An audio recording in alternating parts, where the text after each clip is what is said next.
Miarabantsika rehetra amin'ny anaran'i Jesosy ilay tompon'izao rehetra izao. Misedra fahasarotana eo am-panombohana ihany koa ve ianao. Izay indray ry havana no lohatenin'ity vidéo manaraka ity. Amin'ity anio ity dia te hampahery manokana ianao izay manomboka zavatra nefa dia mandalo fahasarotana. Nampiasaiko manokana ny teny hoe ihany koa tao anatin'ny lohateny satria tsy ianao ihany fa na ny tenako na ny olona marobe dia matetika ny manomboka zavatra dia sarotra mandrakariva ary indraindray koa tena misy ny sakatsakana avy amin'ilay ratsy eo am-panombohana ny zavatra izay atao mba anakivianantsika hiverin-dalana sy hemotra tsy hahatratra izay efa programan'Andriamanitra eo amin'ny fiainantsika. Tantara tena marina no resahako aminareo ankehitriny. Tamin'ny 20 Aogositra 2019 izany hoe tany amin'ny 200 taona lasa tany no niditra voalohany tao Madagasikara izany tovolahy antsoina hoe David Jones sy Thomas Bevanna izany. Izy ireo no missionnaire protestanta avy any Londres tonga voalohany hitory ny filazantsara tany Madagasikara.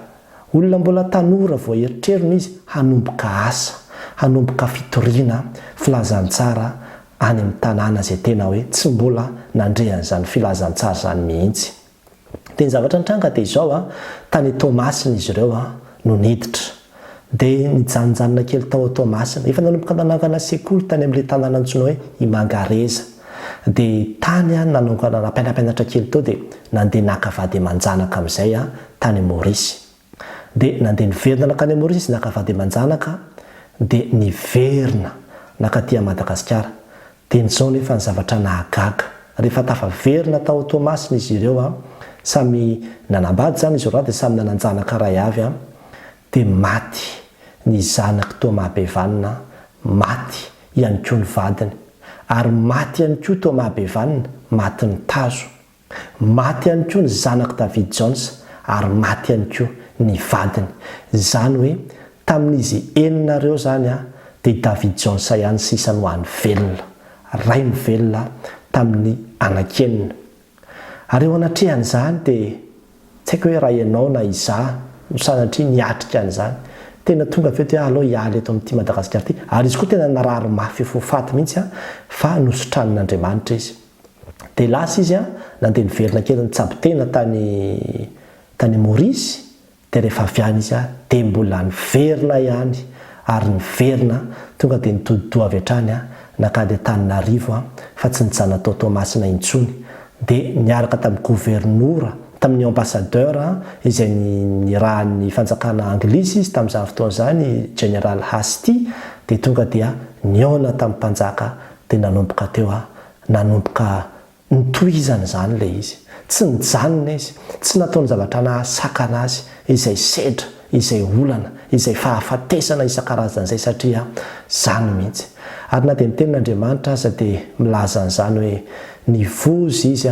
dia tsy maintsy maty mihitsy aloha. Ary rehefa maty iny, izay vao misy vokatra be dia be amin'izay rehefa avy eo tenin'i Jesosy Kristy zany. Ka izay mihitsy indraindray ilay manomboka zavatra, indraindray tena misy zavatra mafy, misy zavatra sakana ngeza be hatrehanao nefa dia izao aza mihemotra fa mirosoa hatrany fa izao ny vokatra. 200 taona taty aoriana dia tsy matomomboka ny fikelezanaina sy ny fahavodonana sy ny faharisiana tao anatin'ny David Jones fa tena nisy vokatra be tokoa tamin'ny fanjakan'Andriamanitra noho izany. Firosoana izany. Indraindray tsika rehefa manao projet misy tetikasa izay atao dia vao manomboka anao dia tonga dia misy olana be mihitsy. Na ihany koa ohatra hoe mikarakara asa manokatra varotra ianao na misy tsena ataonao dia vao manomboka mihitsy izy tonga dia ohatran'ny olana be izany. Na ihany koa mety hoe misy fifandraisana na relation amina olona anankiray ianao dia vao manomboka dia tonga dia misy olana ilay izy. Na ihany koa amin'ny fianarana vao manomboka ianao tonga dia miredouble. Aza tonga dia mihemotra fa na ny malagasy aza dia nampianatra antsika hoe indray mandevy ny mantavary dia andevy-tsotro be, mirosoa mandrakariva ary havana. Na ihany koa eo amin'ny fiainana mihitsy amin'ny ankapobeny misy zavatra izay ataontsika dia vao manomboka tsika dia hitanao hoe misy olana ilay zavatra izay atao. Nisy mpanompon'Andriamanitra anankiray izay rehefa niatrika ny fiainana izy dia nahitany zany zavatra miseho zany teo amin'ny fanombohan zavatra izay nataony dia resy lahatra izy dia nilaza mihitsy manao hoe resy lahatra ozy izy fa rehefa tsotra ny fanombohana zavatra dia tsy azo antoka izay fa rehefa sarotra ny fanombohana azy dia karazana confirmation iny ny amin'ny faharetan'io zavatra izay atao io dia miroso mandrakarivintsika ary zany dia hitantsika ao anatin'ny soratra masina raha jerevantsika ny baiboly iray manontolo ohatra fotsiny izao raha mijerytsika tantarany zanak'Israely Mosesy any amin'ny Exodus 5 dia natsoin'Andriamanitra izy hoe mandehana hanomboka ny asa fanafahana ny zanak'Israely izy fa vao nanomboka izy tsy moramora tonga dia nisosa dia nivoaka ny zanak'Israely fa tonga dia vao maika namafisin'ny Farao ny fampanopona ny zanak'Israely tonga dia nangidy hoditra teo anatrehan'ny zanak'Israely Farao vao maika zany niatrika zavatra sarotra be izy teo amin'ny fanombohana avy eo tafavoaka ihany ny zanak'Israely hanomboka fiainana vaovao niala tao amin'ny tany Egypta kanefa tonga dia ranomasina ny teo aloha izay ilay ambarako hoe blocage sakana eo anatrehanao rehefa hanomboka zavatra ianao fa izao miditra miroso ihany ary zany ny baikon'Andriamanitra amin'io Exodus 4:12 eo amin'ny 5:10 dia hoy Jehovah tamin'i Mosesy nahoana no mitaraina amiko ianao lazao amin'ny zanak'Israely mba handroso androana dia tehiteny aminao hoe mahandroso aza mety ho resen'io sakana io anao fa mety ho asan'ny devoly mihitsy zany satria tsy faly ny devoly ahitanao handroso tsy faly izy ahitanao hatanteraka izay programan'Andriamanitra eo amin'ny fiainanao mety mikarakara taratasy ianao amin'izao fotoana izao dia tena misy fahasarotana be mihitsy ny lalovanao anatin'ilay izy aza miabandonna fa mirosoa satria anisany azo lazainako hoe confirmation ireny sakatsakany ireny eny mpiandohana amin'ny zavatra izay atao satria mety tena programan'Andriamanitra io zavatra izay irosoanao io ary dia manakana amin'izay fomba rehetra Satana kanefa dia izao tsy misy mahasakana fa hain'Andriamanitra tao ny manokatra na dia ny ranomasina raha dia mandeha tany maina eo anatrehan'izany ny zanak'Andriamanitra dia izany no mahatonga anazy miteny hoe mirosoa fa izay zavatra tiako hamarambana azy dia izao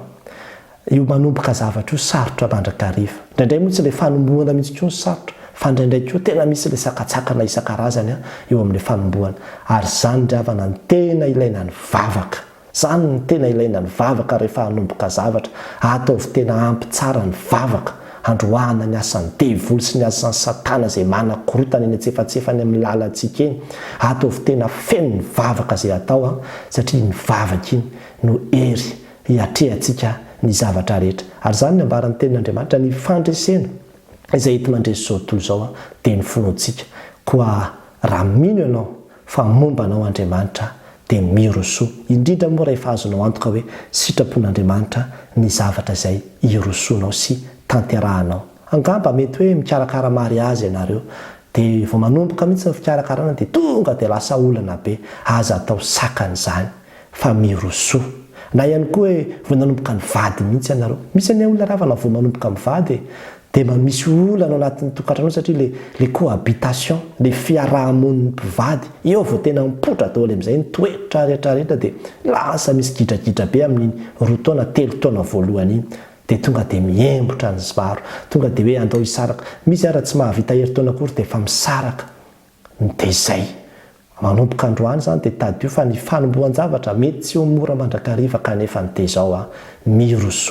mirosoa ry havana fa raha miaraka amin'Andriamanitra ianao dia vitanao ny miroso ao anatin'io toe-javatra izay lalovanao io dia mahereza indrindra ho an'Andriamanitra ny voninahitra amen.